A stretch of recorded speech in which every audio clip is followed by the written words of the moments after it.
వల్లభనేని వంశీ మాజీ సీఎం జగన్ ను కలిశారు. నిన్న విజయవాడ సబ్ జైలు నుంచి విడుదల కాగా ఆయన కాసేపటి క్రితం జగన్ ని తాడేపల్లి నివాసంలో కలిశారు.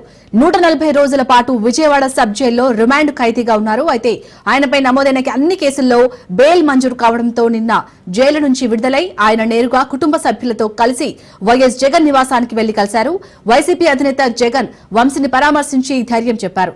అలాగే అక్రమంగా అరెస్టు చేసిన వారిపై న్యాయ పోరాటం చేద్దామని, ప్రజలే వారికి బుద్ధి చెబుతారని జగన్ చెప్పినట్టు తెలుస్తోంది. అలాగే తనకు కష్టకాలంలో అండగా నిలిచినందుకు వైఎస్ జగన్ కు వల్లభనేని వంశీ దంపతులు ధన్యవాదాలు తెలిపారు.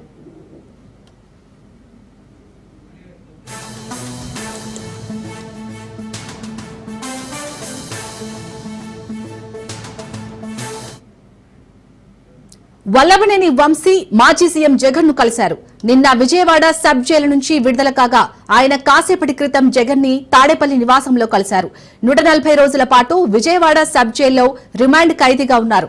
అయితే ఆయనపై నమోదైన అన్ని కేసుల్లో బెయిల్ మంజూరు కావడంతో నిన్న జైలు నుంచి విడుదలైన ఆయన నేరుగా కుటుంబ సభ్యులతో కలిసి వైఎస్ జగన్ నివాసానికి వెళ్లి కలిశారు. వైసీపీ అధినేత జగన్ వంశీని పరామర్శించి ధైర్యం చెప్పారు. అలాగే అక్రమంగా అరెస్టు చేసిన వారిపై న్యాయ పోరాటం చేద్దామని, ప్రజలే వారికి బుద్ధి చెబుతారని జగన్ చెప్పినట్లు తెలుస్తుంది. అలాగే తనకు కష్టకాలంలో అండగా నిలిచినందుకు వైఎస్ జగన్ కు వల్లభనేని వంశీ దంపతులు ధన్యవాదాలు తెలిపారు.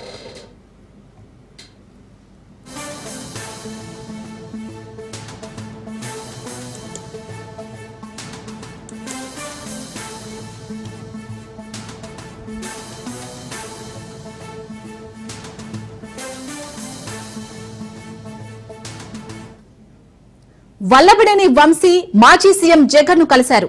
నిన్న విజయవాడ సబ్ జైలు నుంచి విడుదల కాగా ఆయన కాసేపటి క్రితం జగన్ ని తాడేపల్లి నివాసంలో కలిశారు. 140 రోజుల పాటు విజయవాడ సబ్ జైల్లో రిమాండ్ ఖైదీగా ఉన్నారు. అయితే ఆయనపై నమోదైన అన్ని కేసుల్లో బెయిల్ మంజూరు కావడంతో నిన్న జైలు నుంచి విడుదలైన ఆయన నేరుగా కుటుంబ సభ్యులతో కలిసి వైఎస్ జగన్ నివాసానికి వెళ్లి కలిశారు. వైసీపీ అధినేత జగన్ వంశీని పరామర్శించి ధైర్యం చెప్పారు. అలాగే అక్రమంగా అరెస్టు చేసిన వారిపై న్యాయ పోరాటం చేద్దామని, ప్రజలే వారికి బుద్ధి చెబుతారని జగన్ చెప్పినట్లు తెలుస్తోంది. అలాగే తనకు కష్టకాలంలో అండగా నిలిచినందుకు వైఎస్ జగన్ కు వల్లభనేని వంశీ దంపతులు ధన్యవాదాలు తెలిపారు.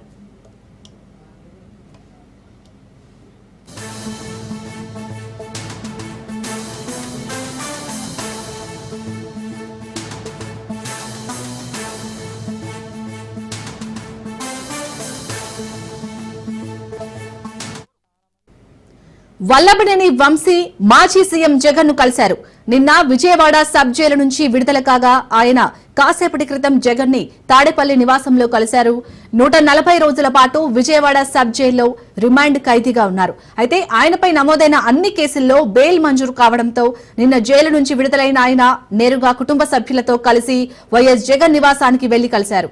వైసీపీ అధినేత జగన్ వంశీని పరామర్శించి ధైర్యం చెప్పారు. అలాగే అక్రమంగా అరెస్టు చేసిన వారిపై న్యాయ పోరాటం చేద్దామని, ప్రజలే వారికి బుద్ధి చెబుతారని జగన్ చెప్పినట్లు తెలుస్తోంది. అలాగే తనకు కష్టకాలంలో అండగా నిలిచినందుకు వైఎస్ జగన్ కు వల్లభనేని వంశీ దంపతులు ధన్యవాదాలు తెలిపారు.